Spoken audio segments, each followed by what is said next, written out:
Well, we have Charles Chandler with us this evening, and you can find him and his team at mytennesseehomesolution.com. And I'll make sure to have that link in the show notes. But Charles and team have been doing this for a while here now. They've done over 100 properties. Position of $3 million hotel in Chattanooga. That would probably has a story in itself. And then, but more importantly is that this is a veteran founded and owned and operated company. And I understand you're still in the military full time as well. Yeah, Jack, first, thanks for having me on. I really appreciate your time. Yeah, it's definitely not easy adding an additional job on top of an already pretty demanding W-2, but it's definitely inspired a lot of us to keep working hard. And yeah, it's been a good time. Well, we got to thank you for your service, of course. And I'm always curious as to how you've added this to your busy schedule then. Like what caused you to consider real estate investing? Yeah, a lot of it has to do with just different seasons of life that people find themselves in. And I think that for Jordan and I, we were able to meet and mesh together at a perfect kind of synergy of time where we were both in a course together that in the Army. And he kind of planted the seed in my mind about, what was capable or available out there outside of just things in the military. He was really a one-man show, flipping houses, wholesaling, doing a ton of real estate. Had a conversation with me over lunch, and then kind of ever since then, he put a challenge to me of just take action, and that he wanted to grow and scale as well. And he had a vision and everything for his life. And an important thing to also remember in the military is that everyone will get out at some point in time. If you do 20 years and retire, if you do a little bit longer and get out after that, but at some point that chapter is going to come to an end. And it's important to have something that you're passionate about on the backside, and real estate in our company is where we found ourselves at. Sure. So how have you found this transition? Like, has it been a smooth one? Nothing's ever smooth, unfortunately. The good thing is that because we really just focus so much on just having really good A-team players that are able to wear multiple hats, able to pick up where anyone's kind of a little bit more bogged together. I do have a lot of really supportive friend group, both internally with where I'm working at now, and then also externally, that are very also inspired and motivated and reach out, want to know more, want to take advantage of time that they might have off, or just look for different adventures and different opportunities and growth. And that's really what a lot of it boils down to, is very high performing, high achieving individuals that just want to reach out to something that's can provide more value, can be more mentally stimulating and challenging, just and serving still, because we do still try to have an impact both to the veteran side and then the local community as well. Yeah. So one of the things that you mentioned is that you got into this because your business partner is looking to scale without adding a team behind you. That's probably a pretty tough ordeal to do it on your own. So of course you're going to have to bring in some people, but those qualifications that you just rattled off that you're looking for, they're kind of unicorns. How do you find and build that type of team? Yeah, they definitely are. Definitely the best way that we've found, at least, is always going to be the personal network, personal referrals, personal testimonials, because your close friends and people that want to see you succeed, they're going to definitely lead you in the right direction and connect you with the people that they would see as a good fit. For us, that we've noticed is a big thing is, what do you want to do and where do you want to be 3 to 5 years in your life? And then how can being part of our team and working with us, how can we, elevate you to that, to get there, and really try to map that out with people. That's a very important first step that I think is often overlooked, where it could come off initially for most, startup teams or smaller groups, and even some larger companies, just kind of what can you do for me now in the moment, and where can I get you spotted to start generating and producing. But we kind of take just a different approach. We just care about who. A great book, Who Not How. We really kind of utilize that concept a lot. Make sure we have the right people just on our team in the first place, and then we'll get them in the right seat based on their strengths. And as long as that 3 and 5 year vision they have, and that we're aligning with the same core values, that it works, and really make sure that we're a good culture fit. It's not an easy thing. It does take some trial and error, definitely a lot of refinement, but one of the best things to do is just to constantly have an open line of communication and ask for that feedback. And if we do know it's not a good fit, it's just more important too to go ahead and part ways sooner rather than later, hoping that that it will work. Yeah, it sounds like you're in that stage now where you're building a business too, instead of that being in that hustle and grind. So with that, I'm sure there's been a lot of processes and procedures, and that might be thanks to your military. Is that what you've been implementing now that you joined the company? Absolutely. It's something that's come a little bit more natural to us is the process and system side of things and putting that into execution. And so the steeper learning curve has been, okay, the business side, really growing, scaling, and then having the industry information, knowledge, and staying ahead of the data, the shifts in the market and whatnot. And so that's been a big focus point for us overall, is kind of where are we not as knowledgeable at, but because we had a proof of concept with doing a couple of our first deals, we were able to very quickly put systems and processes in place that has essentially helped us grow to where we're at now. So, I understand you went to West Point. Like, what is some of the training that you've been able to apply, like direct apply to a real estate investing business? For us in particular, the way West Point's definitely helped us out is the network overall. A lot of great mentors and sounding boards that are out there that want to see us succeed and have trust and faith in what we're doing. And really a big part, it is just revolves around trust. When you say you're going to do something, you do it, and you can trust that individual. And that's been a big part. Some of us are virtually working in this company as well, which also has another heightened level of trust that's needed.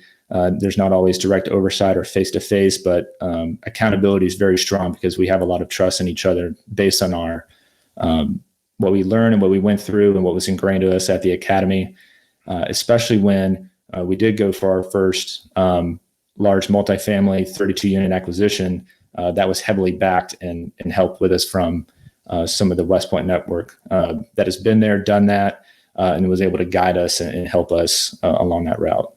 No, that's really neat. It's kind of cool to have that type of network, and that's part of the name of this show is the power of a network. It's just so important.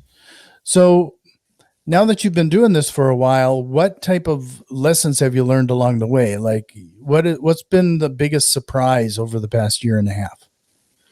I would say the initial getting everything off the ground, and really that mindset of transitioning from hustle grind.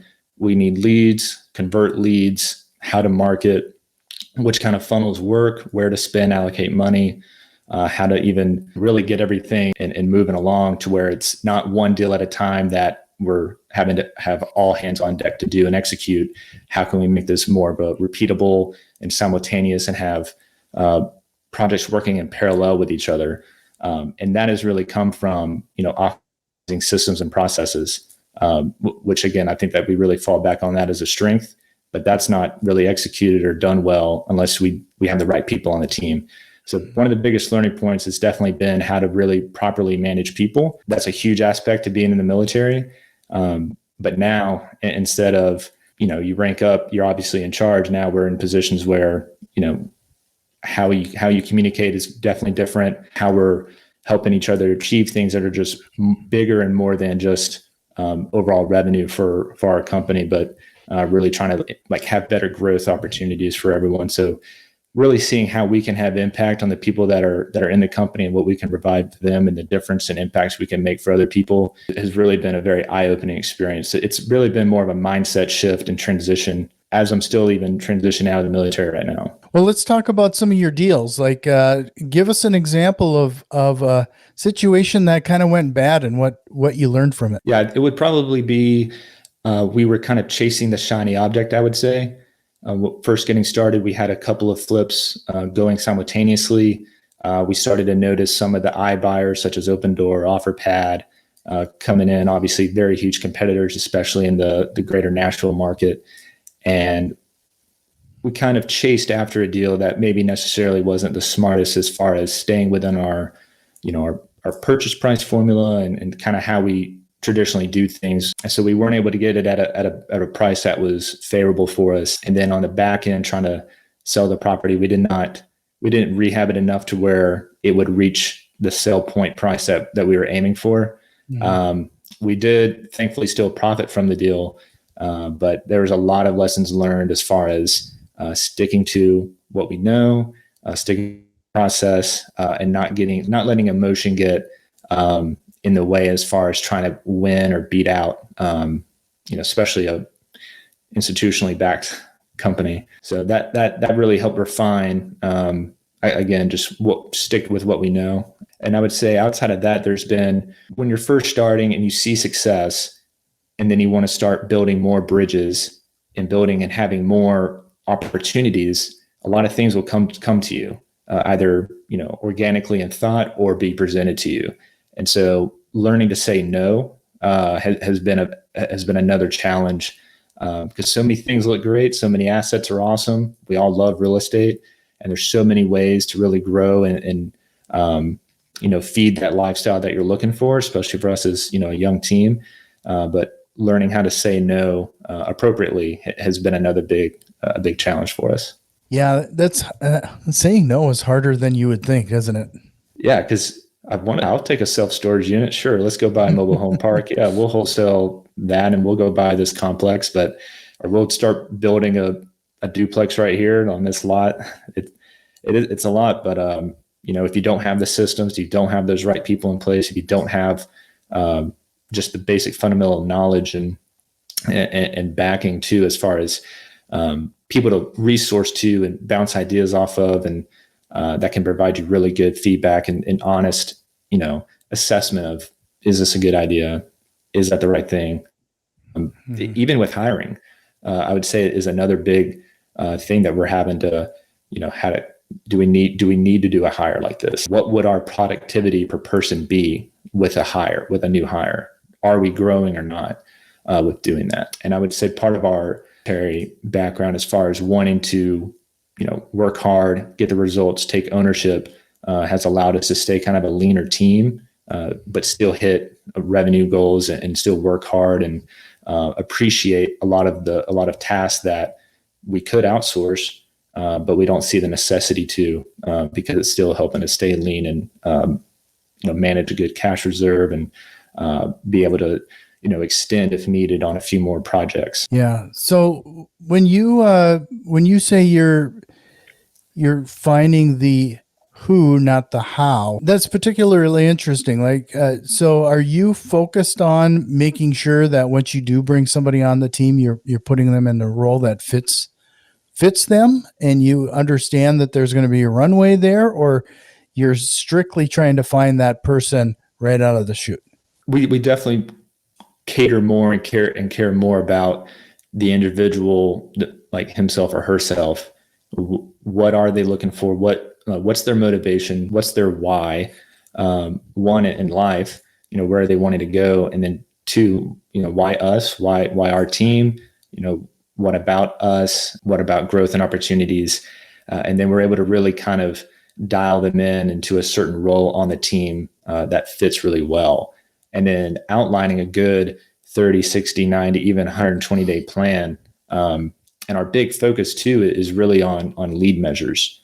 And I think a lot of people can get too wrapped up and focused in on, a lag measure, which would, what are the results?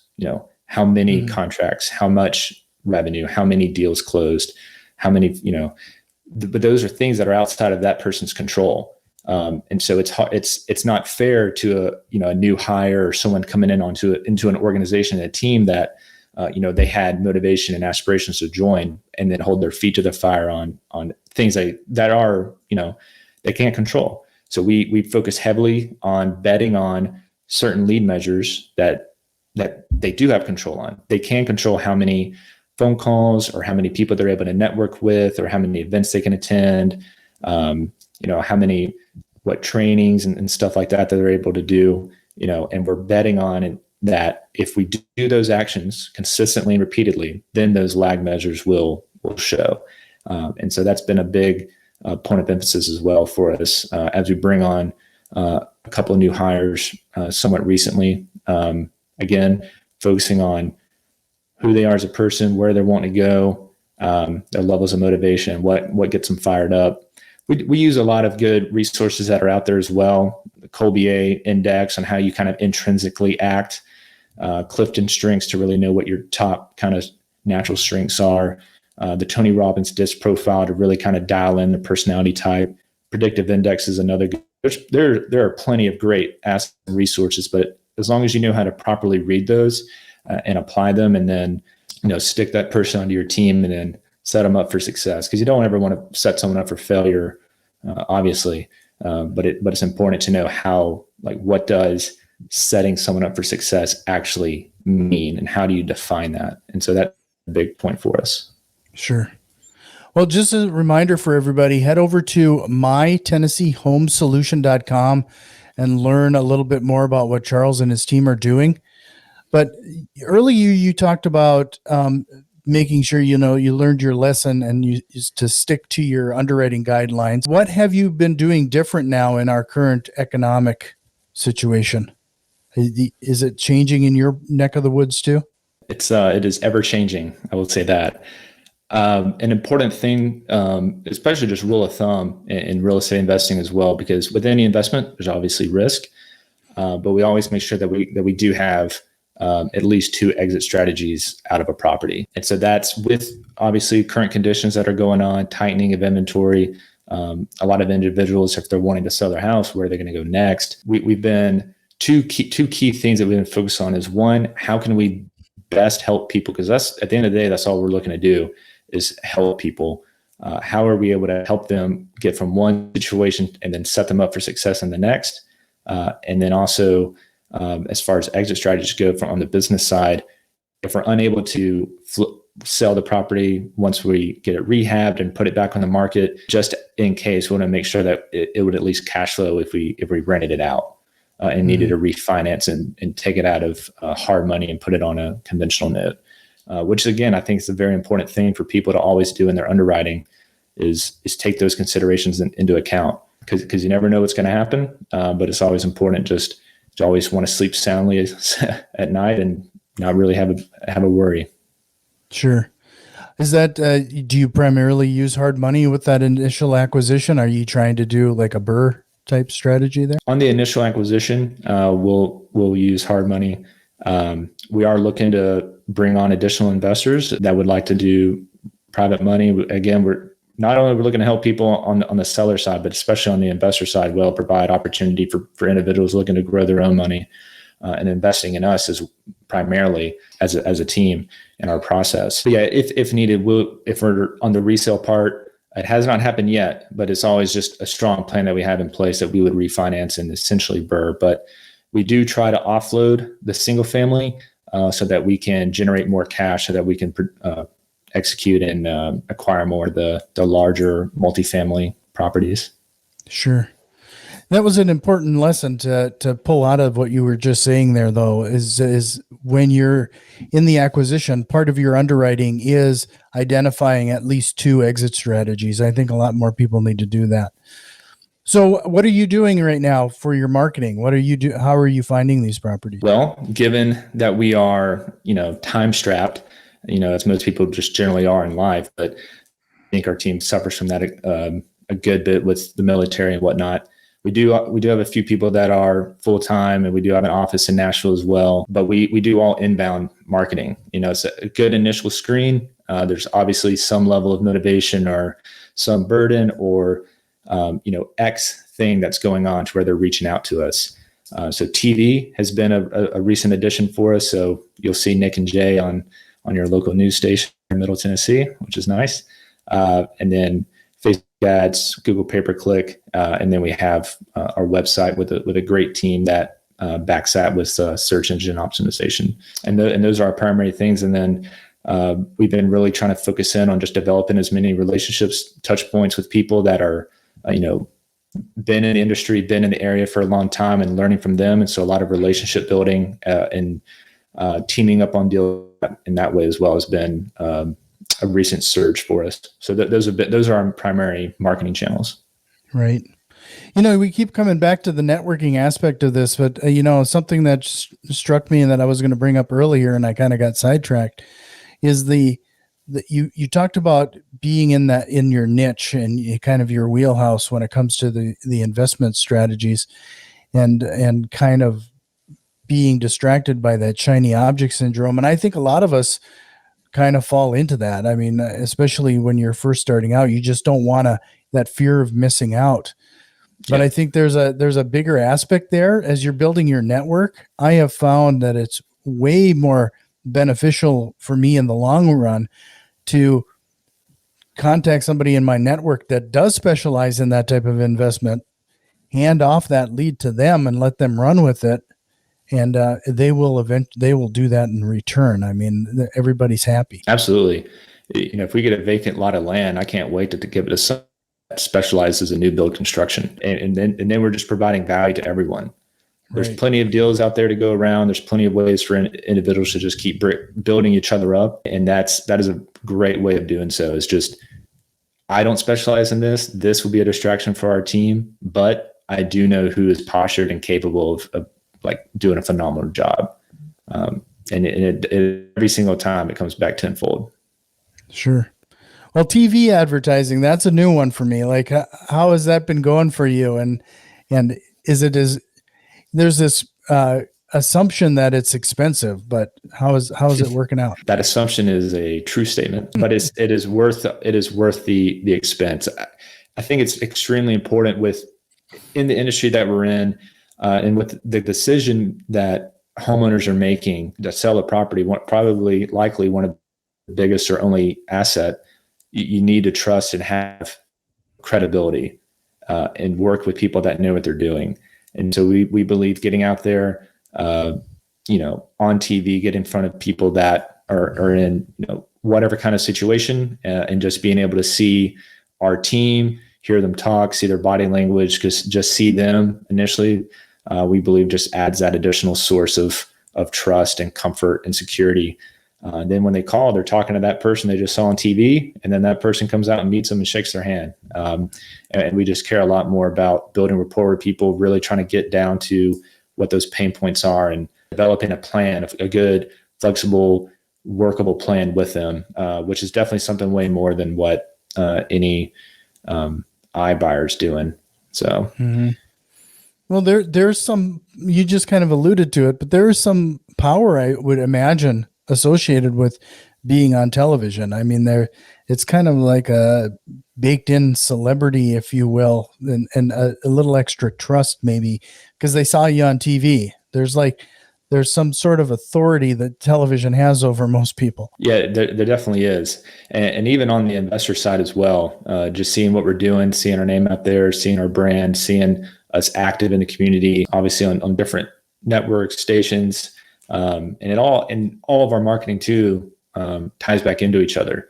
Usually they see us on TV, they'll go to our website, then they start seeing our Facebook ads, and then soon enough, hopefully you're on the phone with Jordan or I talking about our next deal that we're putting together, or on the phone with Nick and Jay, seeing how we can help them out in the next adventure. So it definitely all builds on each other.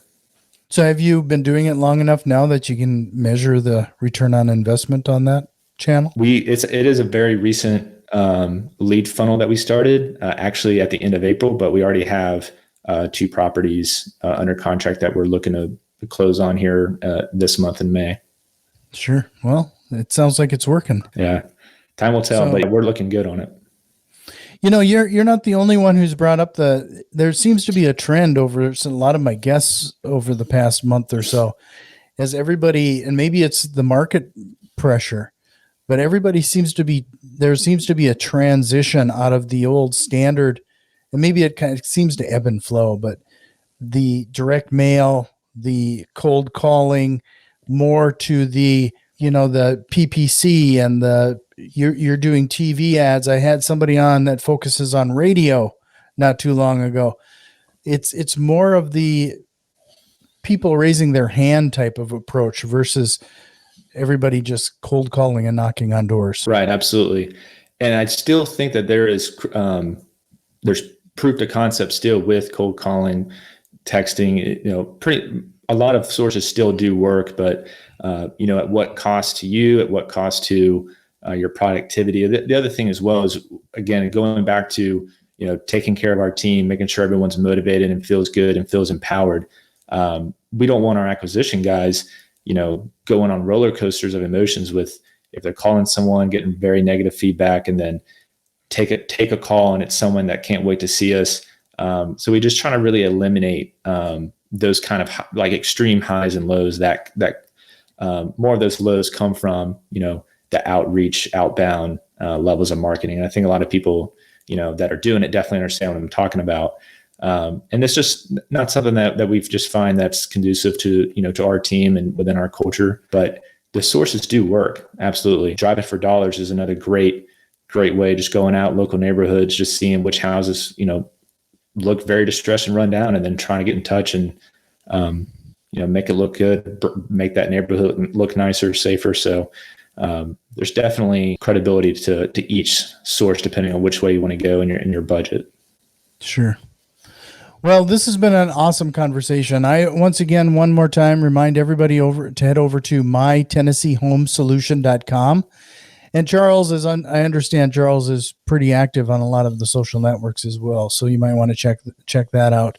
I'll try to make sure to have all of those links in the show notes. So if you're in your podcasting app, swipe right, and they should be clickable links there for you. But Charles, before I let you go here tonight, is there a question or concept you wish we would have covered here? I would say one of the biggest things is really just getting into, an operating system that works. I said system and process a few times. And I think a great way for people that are looking to get started, or if they already are starting and they might feel disorganized, I think one is to get after an operating system. That's been a huge in using that process. So highly recommend that. And it's been great for us. Unfortunately, Charles, you cut out on some of those last thoughts. Would you mind repeating that? And then I'll fix it and edit. Yeah. For us, one of the biggest things that has helped us succeed right now has been the book Traction by Gino Wickman. I was mentioning systems and processes a lot. And I think, when people say that, they don't dive a little, deep into that. It kind of just gets a little hand wave, but really following that to a T, how we do our syncs, our meetings, expectations, our goals, our lead measures, lag measures. It's all very well written out in detail and resources provided. And so I can't speak highly or any more highly about that. It's been a great part to our success. No, that's a great tip there. And I'll make sure I'll try to have a link for everybody in the show notes for that as well. And I think that's actually one of my book recommendations. So if you go to reimastermind.net and click on, I think it's my locals link. If you head over there, you'll see my book recommendations. But really appreciate it, Charles. You're welcome back anytime. I hope you'll take me up on that. Yeah, absolutely, Jack. Absolutely. I really appreciate your time as well. Hopefully provided some value to the listeners, and I welcome anyone to reach out and connect.